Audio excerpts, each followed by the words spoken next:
Today's conversation is one of those episodes that sits right at the intersection of nervous system science, embodiment, and the deeper questions about what it means to heal as a human being.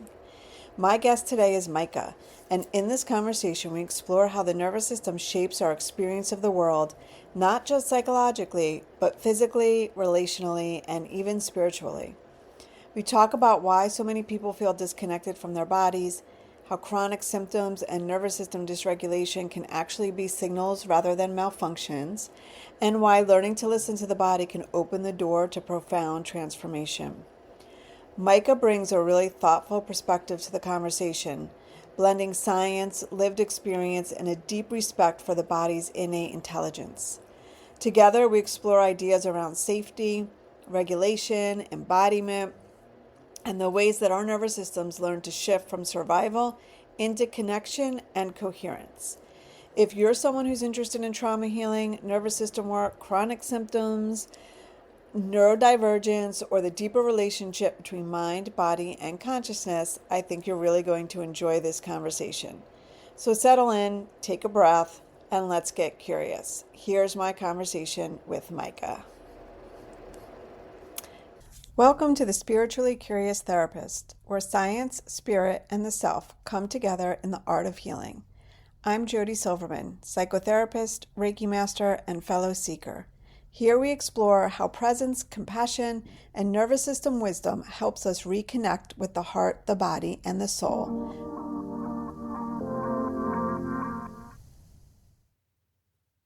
Hello, everybody, and welcome back to the Spiritually Curious Therapist. Today, we have with us Micah Saviet.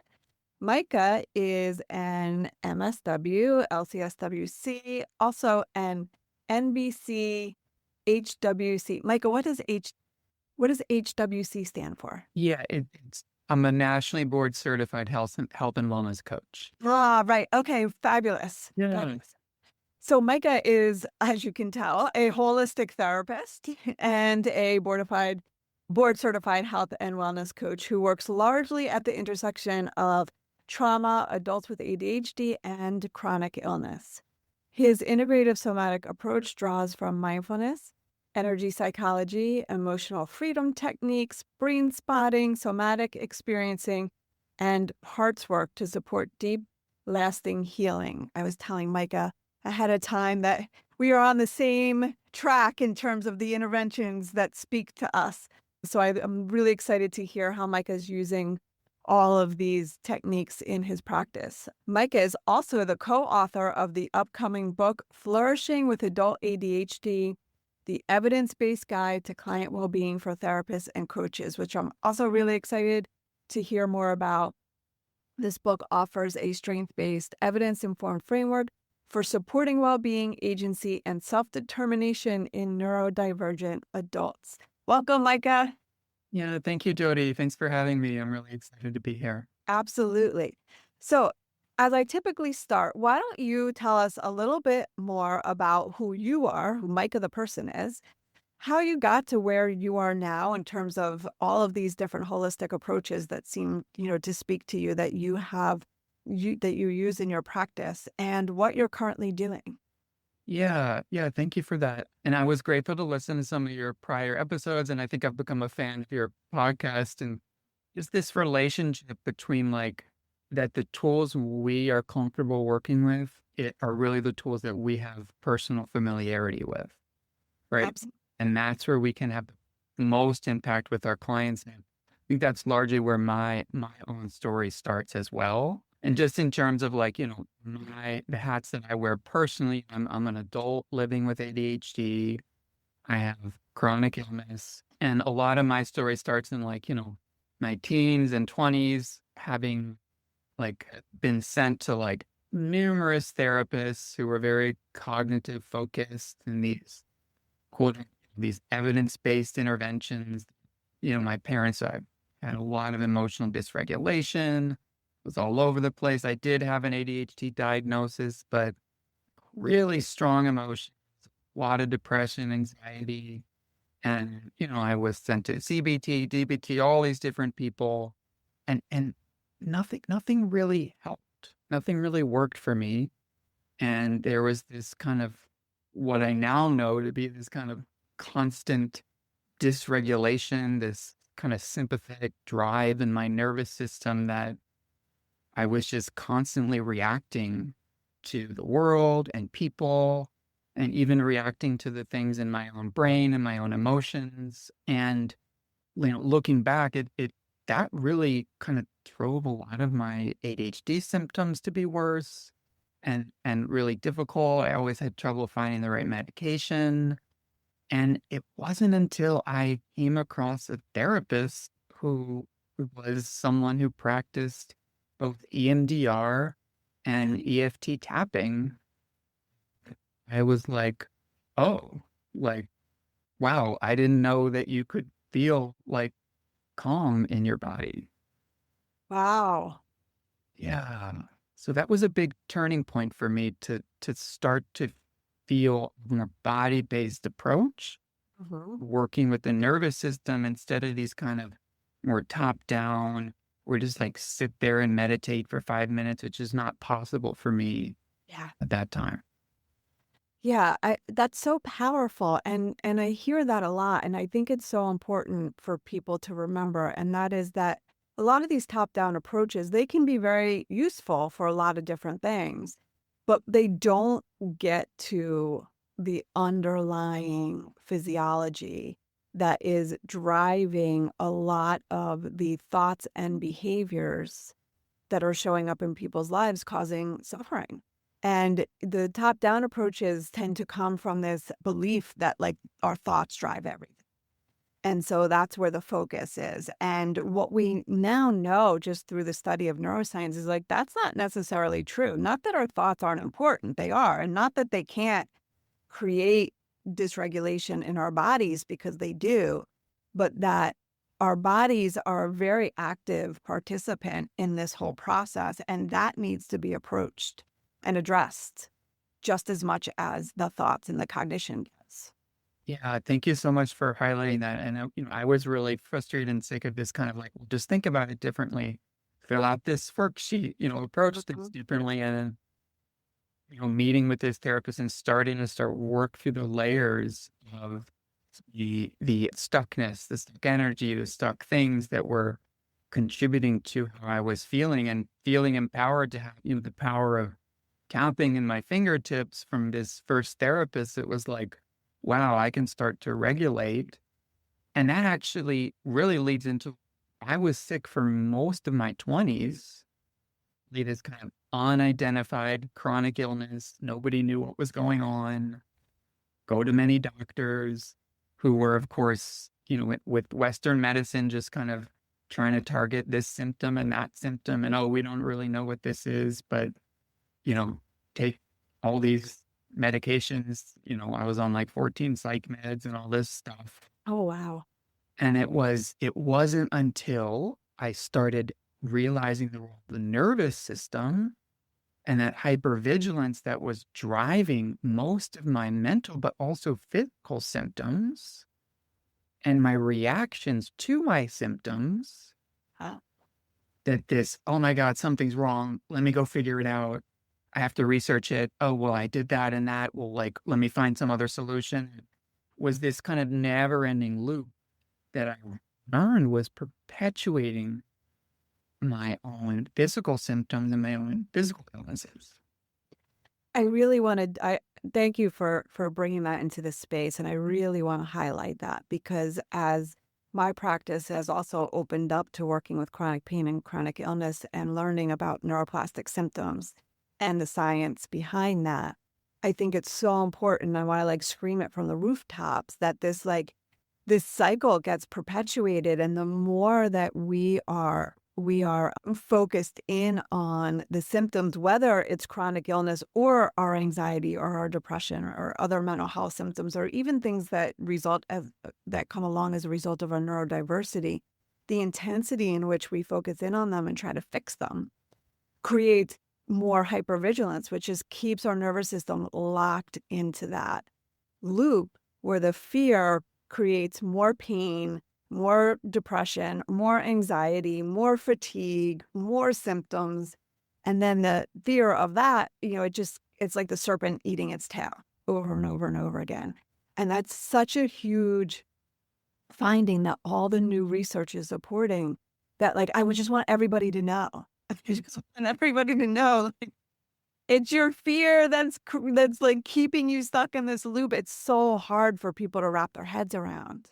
Yes, it is like, what is it called? Ouroboros, that snake eating its tail. And it's, this could be your mission. This is, this is your new mission to share this. And I'm grateful to share that as well. This limbic system dysfunction that I found myself in, that was driving these symptoms. And, of course, after being sick for over 10 years, only finally then finding it out, I finally began to start to address the source of my chronic illnesses as limbic system dysfunction, instead of just kind of tapping this symptom, that symptom, this symptom, that symptom. Yeah. Yeah. The underlying nervous system. And what an amazing concept that if our system, when I use the word system, I'm referring to nervous system, brain, even our immune system, endocrine system, like they're all working together, and they learn this protective stance as a way of trying to keep us alive. And sometimes they misfire, they misread, they overreact. It's like the smoke alarm is going off, but the fire's out. And this idea of if it can learn this way of being, it can also unlearn it. And that process of unlearning can only occur when we invite more safety, more regulation, more resonance, more connection, more choice, all these things into our world. I really resonate with that, right? The choice and safety and regulation. What was empowering to me was to start to realize, as I actually, I'll shout out to a program called the Dynamic Neural Retraining System, DNRS. Yes, I've heard of that. With Annie Hopper. This was complementary to the energy work that I was doing, and actually really helped me to directly address the limbic system stuckness that I had, and started to give me that choice where each moment I had a choice in how to respond to those symptoms. And it's not easy, but it's hugely empowering as I've gone through the program, and now I'm able to start helping other people in this way as well. I love that. And so what does your current practice look like? Yeah. So, I think my opinion is we tend to work best with the things that we know for the most part. So I'm going to do a little bias there, but yeah, I love working with neurodivergent adults, particularly like later in life diagnosed, high maskers, people who have compensated for a lot of years, and maybe the systems are just starting to kind of take a toll and break down. I work at the intersection of neurodivergence and trauma. I shouldn't be working with trauma. I have my own trauma history as well, separate from my chronic illness, but even chronic illness is an attack. Absolutely. Body, right? That's Yeah. all layers of trauma there. Yeah. Not to mention the medical trauma, just in having the experience of all of the doctors and interventions and having it not work, and maybe even being dismissed throughout all that time. So that's Right. Plays a role. Right. Exactly. Yeah. That medical gaslighting and is just so common for the neurodivergent population. Yeah. So I really work in that space, and then trauma, chronic illness, and that's kind of like my sweet spot, clients in that intersection of those three. What a great mixture of energy to be with. What do you find people are most often come to you needing? Yes. I feel most people find me because they've tried therapy before, or they've tried other approaches, and they're still feeling stuck. And recently had someone reach out because she's still kind of in these functional freeze responses. And it's, kind of high achieving, high performing, but they're not gotten what they needed from other therapies and really not kind of living up to their potential, what they know they can do. Mhm. There are things from their past that they've been through that they haven't addressed and they haven't known how to address are getting in the way of how they're wanting to navigate now. Yeah. And so do you often find that they'll come to you kind of saying, I've done all this work. I thought I worked through everything, but these patterns just keep showing up and I'm not sure why. Yeah, that's a really common exchange and interaction. And many people, I had a client who started with a number, maybe a couple months ago, and it was this kind of like, I can't do this thing. Why can't I do this thing? So, activity of daily living that they wanted to be able to do more effectively, but there were parts of her that like were resisting and kind of giving her pushback. And even other therapies she's been trying that were like trying to strategize and problem solve and come up with a plan and SMART goals. And it's like that wasn't working. And I was like, I'm always kind of going back, okay, what happened in the past that's leading to this now? Like, Mhm. it's the patterns back, because with energy psychology, we know that like how we're feeling now, the stuckness we have now is actually stuck energy often from the past that we want to unstick and let flow smoothly again so that we're able to approach things with more ease. So even just an example of that client, like we're starting to find all of these things that we're able to process that are contributing to basically, it's just kind of what you see on the tip of the iceberg. Above the surface is like, that's what's going on. And most people don't even realize that there are these things from their past that I'm even starting to move away from using the word trauma because people don't identify them as traumas. But in an energy psychology and brainstorming, neuroexperiential approach, we can know that these are sources of stuckness that are contributing to you not being able to move in the way you want to. I really appreciate you saying that because I've often thought too, the word trauma these days just it's a little bit saturated. A, I think it's overused, and B, I think it's, people don't always, is it both overused and underused, and like understanding what trauma actually means, and that a trauma response is, or trauma is not something that actually happens outside of us. It's our internal reaction to an event. And it's dependent on whether we have either the internal or external resources to manage our response to that event. And when we are stuck in those hypervigilant or protected states, we don't, right? And so even the littlest thing can be what we would define as a trauma because it impacts our body in such a way that we feel overwhelmed by it. And people do not recognize that because when you're a fish swimming in water, you don't realize you're in water, right? And I find that happens a lot with folks. They're like, oh, that's just life. Like, Yeah. it's just the way it was or is even. Yeah. Yeah, I love that analogy, right? When you're a fish swimming in water, you don't realize it until you start to experience, getting stuck on the rocks or getting stuck on the bank. And then you're like, then we have to take, like I say, like we got to take this spotlight, shine a flashlight to where things started, and like we're gonna work from there, even if it doesn't feel like it.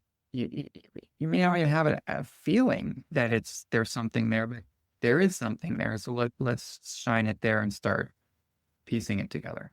Yeah. Even if it doesn't make sense. Yeah. Right. I love what they say. I guess this was David Grand in Brain Spotting. We don't have to know what it is to know that it is.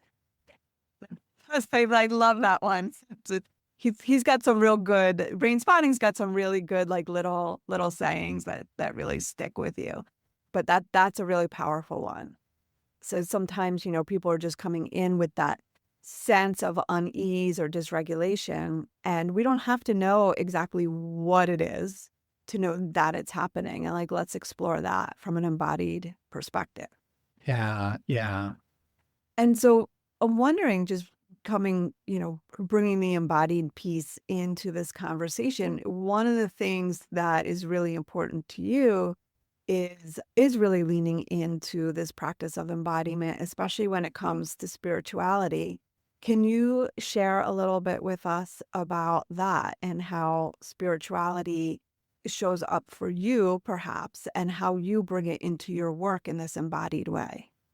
Yeah, that's a great question. For me, I always didn't feel I didn't feel like myself when I was dysregulated. Maybe kind of an obvious statement, but I didn't feel like myself. Like I couldn't get in touch with who I am and who I was in this kind of constant state of dysregulation.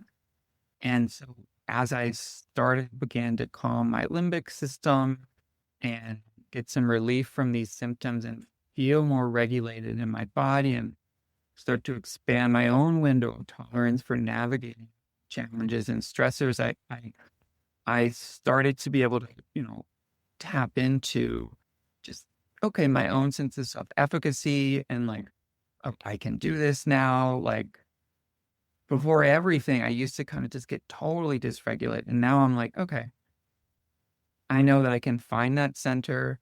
I can get into the ventral vagal state, and then that has allowed me to tap into my own sense of self-efficacy. I can be with this client in front of me. I can tackle this, this book that I just wrote, and knowing my own kind of window of tolerance has really allowed me to feel. And I guess that's what it's felt to me is like spirituality has felt like, okay, I'm trusting myself. I'm being present with myself. I know what I can handle. And right now I'm able to lean into that. Or I know I need to pull back. Ooh, I need to go do some EFT tapping right now to recenter myself. I need to take care of myself in this transition. Ooh, I missed exercise yesterday. That's why I'm feeling this way. Let me go do 10 minutes of vigorous biking or rowing on my machine. So it's this, I think, the greater awareness, and that's really, I can talk about it too, but what I'm helping my clients to find, it's like for me, everything starts with regulation. Yeah.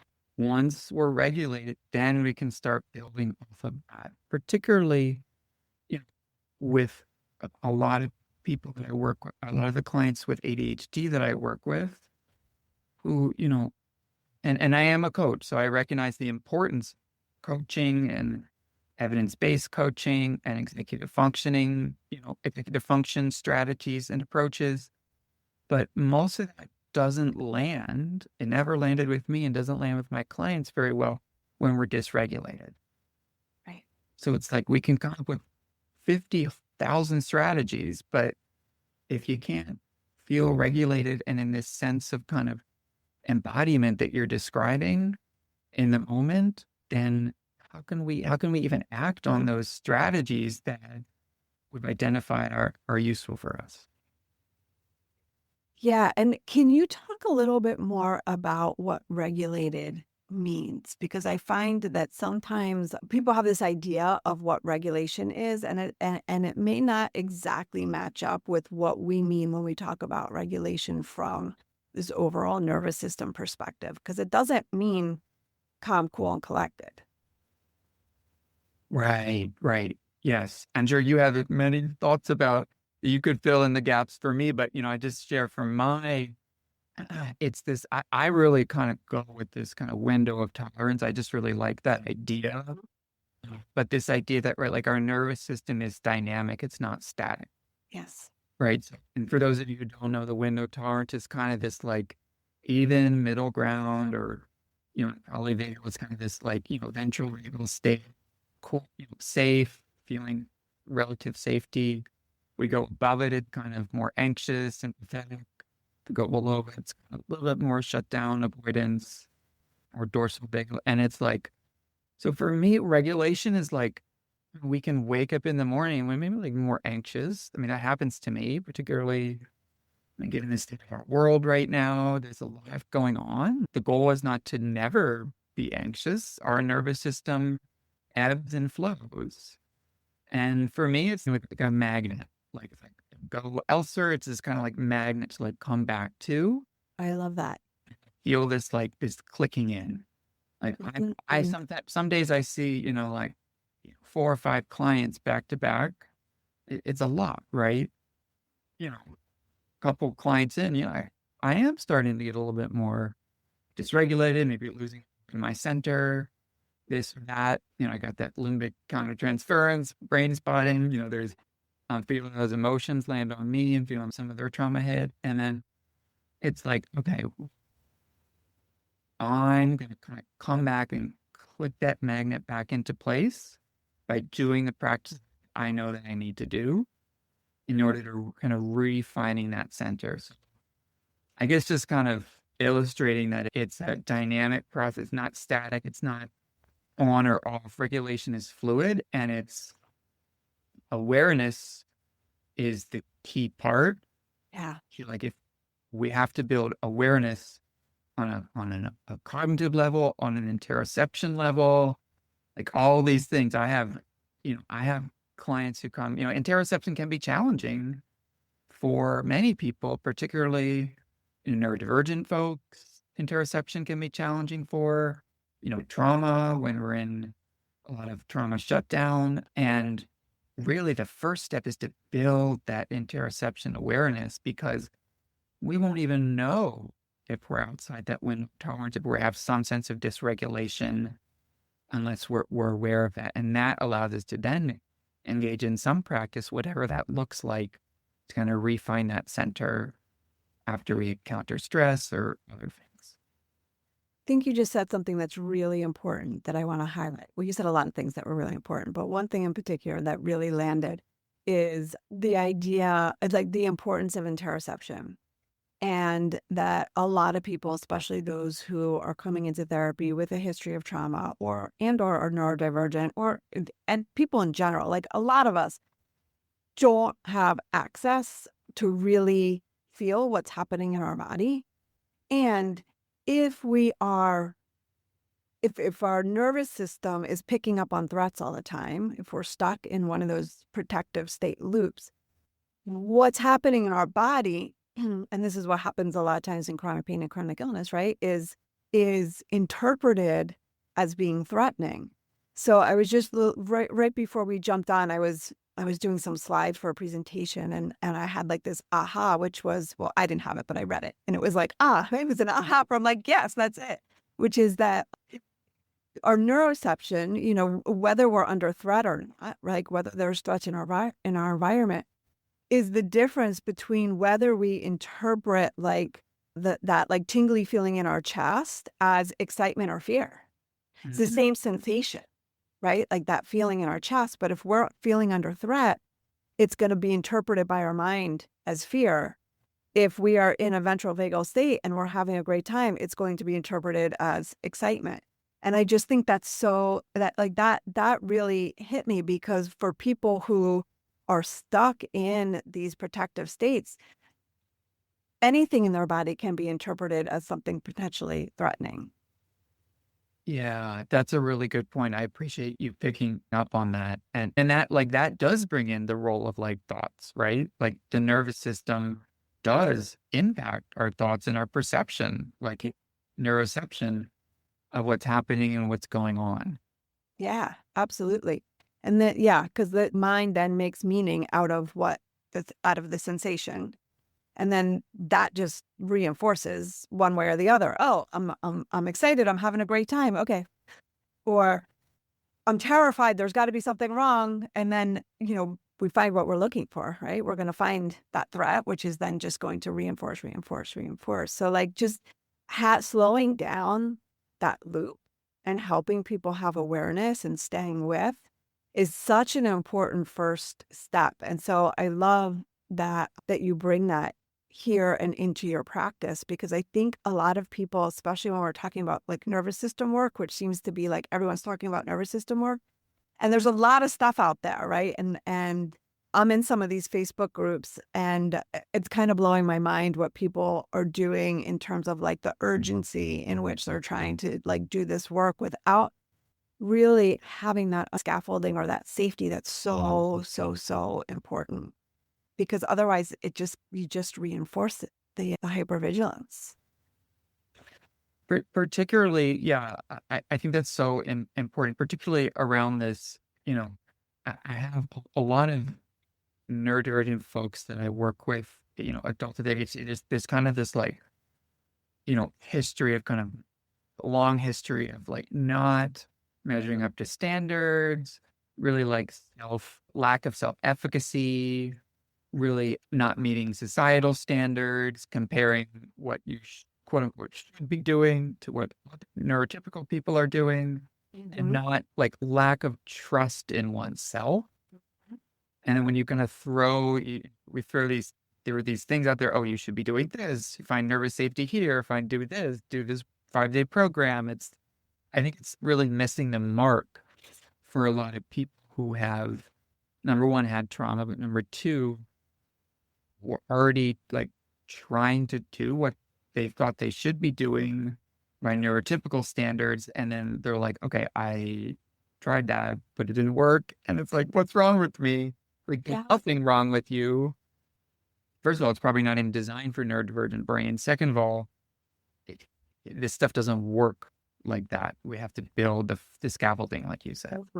Yeah, which I think is really getting missed in this whole new ecosystem of nervous system quick fix interventions. I am seeing a lot of that out there in the world, for sure. So along those same lines, can you share more about how the work that you do with folks who are neurodivergent might look a little bit different than it would with people who are more neurotypical? Yeah, that's a great question. So I think the first difference that I would say is that I am a health and wellness and ADHD coach as well. So I'm coming into my work with neurodivergent adults with the awareness, the functional and structural differences in, the prefrontal cortex and the challenges of executive functioning and this neurobiological understanding of differences in motivation and the reward system and the reward circuitry in the brain for neurodivergent folks, and that we have different things that motivate us. But even just a basic understanding, like we're coming up with like, okay, well, what are you going to do this week in terms of, to carry this work forward? At the end of the session, for example, if I start at the end, but it's this kind of like, okay, well, a neurotypical person might be, okay, well, I'm going to work on this and that. Okay, great. See how that goes for you. Many of my neurodivergent folks we are coming with a plan and some sense of accountability and some structures that can help to support that follow through. But we're really trying to start to build this self-determination and self-efficacy of like, okay, I want to try this out, whether it be a concrete skill or more of an embodied practice. How can we increase your chances of success throughout the week on following through with this? And that includes having a plan, having accountability, being really clear about how to implement something like that. So that's like more from an operational perspective, how we would approach something towards the end of a session.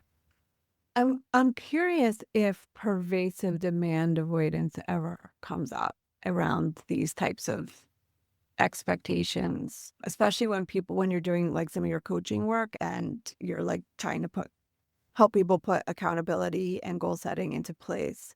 Because from what I understand, I don't know a whole lot about it. I'm understanding that what we used to call, this is my interpretation anyway, what we used to call oppositional defiant disorder, which I always hated that diagnosis. It never really made sense to me. But it sounds like now we know, or the research supports, that it is actually a nervous system, like a fight, flight, collapse response to a real or perceived demand being put on the individual. And so as you're working with somebody who really wants to meet these goals, yet every time they come up against a perceived demand, because it could even be an internal demand, their nervous system collapses or fights back. Do you work with that at all? Have you come across that? How do you address that?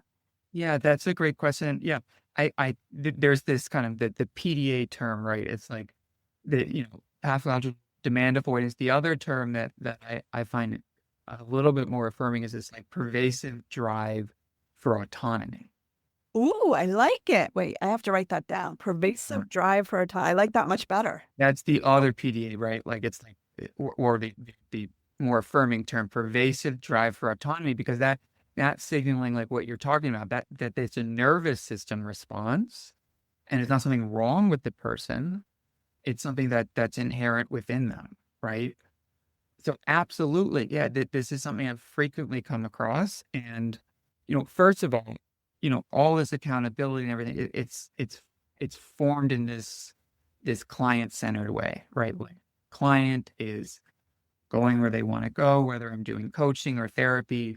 Client's nervous system, their brain, it knows where we need to go, and we're kind of providing the scaffolding around that. But yeah, so the really important thing that I found with that is to integrate nervous system work into that, not just stay on a cognitive level.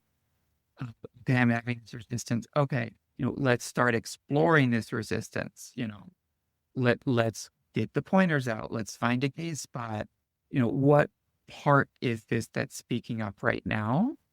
And let's start doing that. Let's start tapping on this. But that's interesting. I wonder what this part is concerned about. Okay, it's having this. What am I experiencing right now? So really starting to get into the embodied experience of that, and not just staying with this kind of like, okay, is it part of me that doesn't want to do that? Are you freezing? Why? Let's really figure out where that's coming from, and use our nervous system tools that are so powerful, right? Energy psychology, brain spotting, these things can help us to work with those states. And that's what I'm often doing, right? I'm toggling between like goal setting and intention making and executive function. Like, okay, well, let's work on this, let's work on that. I want to build better routines. Okay. But how's your nervous system reacting to this right now? Okay, let's work with that. Let's go back into that. And I've found that when we're able to work more on a nervous system side of things, we can build that kind of self-determination and regulation quicker, and it's often more sustainable than just kind of, someone relying on like a checklist, or which is certainly needed for working memory assistance. But I had a client who his spouse was really frustrated with him. He wasn't following through on all this stuff that was going on, that he had to do responsibilities at home and in the relationship. And it's like, okay, well, there's more going on here. And then, we pull back the layers, and we were able to start working on those things from the past, like I mentioned before, that led to his fear of failure and disappointing others and perfectionism, worked on those patterns. And then we started working in the present with these parts of him that were resisting taking action, and help those to find more safety and calm, and work with him, explain why this is important for him and what values it feels. And then I know I'm kind of just sketching this out for you, but able to then just start to help him to engage in more purposeful, value-driven action in a way that, with the support system that supports his executive functioning as well. Yeah, no, I love this. It's really bringing in all, and I think this is what you started with, like all these different layers, and the importance of really being attuned to each layer that is at play with any of these goals or challenges that people are bringing to us as therapists and wanting to heal from, because it's not just what it looks like on the surface. Yeah. And I think this, if I could just go a little broader, like I think it's one of my own passion projects is to bring nervous system regulation work more into the ADHD space. Mm-hmm. Because so many approaches are very cognitive based. We have CBT for ADHD, and I work with adults, but I think, children are certainly in need of this nervous system component. And I think it's overlooked, and in many spaces. And, we can do mindfulness. There's mindfulness for ADHD, but, we're not quite getting into that nervous system. Let's start to shift the sympathetic over into parasympathetic, because in my experience, when we're able to get that regulation, I think so much of ADHD treatment is about correcting and trying to compensate for functional differences. And the ADHD world is that really says like functional impairments in the prefrontal cortex. And like, oh, well, let's come up with this system and that system. And you can do this. And this is how you work around this. But we're kind of overlooking the need for nervous system regulation as a way to start. Because in my experience, when we regulate, we can actually access more of our prefrontal cortex. We know this, right? You know this through neuroplasticity and these imaging studies. But I don't think the ADHD world and professional community is quite there with that understanding of the, wow, okay, that is actually important. Yeah, there's still that separation of mind body. Exactly. Thank you for putting words to it. Yeah, I had a moment, and I haven't quite given it totally up, but I was having a little bit of my own pervasive drive for autonomy moment, which is really big in my system, which I love your term. And it's not, just to clarify, it's not my term. The term that I found out there that resonates. Yeah. Yeah. Thank you for clarifying that. But I've decided that I am not using the term mental health anymore, because I think that the more we use and lean into the term mental health, and even all of these like mental health diagnoses in the DSM, it just completely cuts us all off at the neck. And it does not take into account what's really driving all of the way that we move through the world. And even more so, and this is a whole part that I've only scratched the surface of, but the whole idea of like our immune system and our endocrine system and our fascia. And it's like everything is at play here. It all is. And so one of the symptoms might be anxiety or racing thoughts or, depression or, low mood. But there's so much more at play. And the more we focus on mental health and not the whole body, we miss so much of that. And so I'm on a little bit of a soapbox these days. I love it. I'll join you there. Awesome. So Micah, as we start to wrap up, I'm wondering two things. One, did we miss anything you really want to make sure that our audience hears and knows? And two, can you just give us like a quick summary of your book, and when can we expect it, and who would it be most useful for? Yeah. Thank you so much for that. I think that's the one thing that I still had in my mind. And yeah, so this book is, co-authored with my dear friend and colleague, Elizabeth Alman. I've been doing research with her for over 8 years now on ADHD coaching and well-being coaching. And this book is really for therapists, coaches, doctors, psychiatrists, nurses, any helping professional who comes across adults with ADHD and works with adults with ADHD. And this book is really designed to help support practitioners in supporting adults with ADHD and helping them to, helping adults to move towards well-being and flourishing. And, my other hat that we didn't quite talk about is I'm a researcher as well. So I'm bringing in that lens, and Liz and I are very passionate about, bringing in evidence and theory and these really important foundations.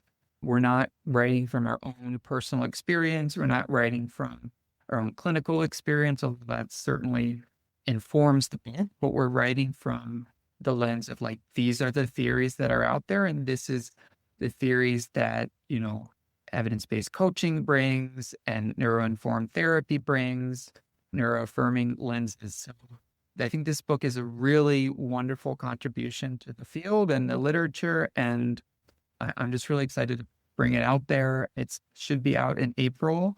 Oh, great. And we have a book launch party at the beginning of May that I'll send you an invite to. Yeah. Virtual. If anyone's interested in that, feel free to get in touch with me. But yeah, we're just really excited. It's been like maybe a 3.5-year project. Sounds awesome. And I am very excited for the launch and to get myself a copy. Can we pre-order? Is there? Yes. I'll make sure you have those. There's pre-ordering now from Amazon and Barnes & Noble. Oh, great. I think it's like only a couple weeks before you can start pre-ordering directly from our publisher, Routledge, Taylor and Francis, directly from their website. And if you're, anyone can follow me on my social media. I keep putting dates out.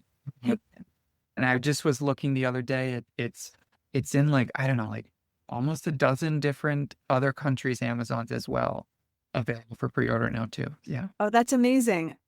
Well, congratulations on your book and on all the work that you're doing. And I'm so excited that we were able to come together and I got to learn so much more about you and what you're doing. I feel like we are walking the same path and, shouting the same message from the rooftop. So I really appreciate you and the work that you're doing. I'm going to put all of your contact information in the show notes. So if people want to follow you or get in touch with you, they will have easy access in order to do that. Okay, sounds wonderful. Yeah, and I'll make sure I also have a YouTube channel Oh, perfect. with EFT tapping videos focused around ADHD. I got some pervasive drive for autonomy videos on there too. So I need them. I'm going to check them out for myself. good. Okay, Awesome. thank you. Thanks, Jody. Yeah, thank you. Until next time, stay grounded, stay curious, and keep following the wisdom of your heart.